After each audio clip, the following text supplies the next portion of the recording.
નમસ્કાર, આપ જોઈ રહ્યા છો નેશન પ્લસ ન્યૂઝ. હું છું આપની સાથે હેતલ ભગત. ચોમાસાની સિઝન શરૂ થતા ડાંગ જિલ્લાનું સાપુતારા કુદરતી સૌંદર્યથી સોળે કળાએ ખીલી ઉઠ્યું છે.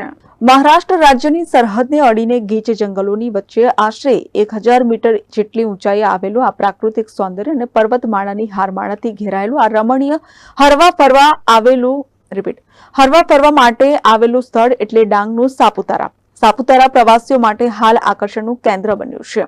ડાંગમાં સમાવિષ્ટ આહવા, વઘઈ, સુબીર તાલુકામાં અનેકવિધ જોવાલાયક સ્થળો છે. સાથોસાથ સાપુતારા ગિરિમથક ખાતે અનેકવિધ જોવા માણવાલાયક ગીરા ધોધ, ડોન હિલ સ્ટેશન, યુટન ગીરમાળ ધોધ, મહાલ કેમ્પ સાઇટ સહિત બોટાનિકલ ગાર્ડન, દેવની માળ, માયાદેવી, પાંડવ ગુફા જેવા સ્થળોએ ચોમાસામાં કુદરતી સૌંદર્ય સોળે કળાએ ખીલી ઉઠતા હાલ જિલ્લામાં આહલાદક દ્રશ્યો સર્જાયા છે.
Bureau report, Nation Plus news, Saputara.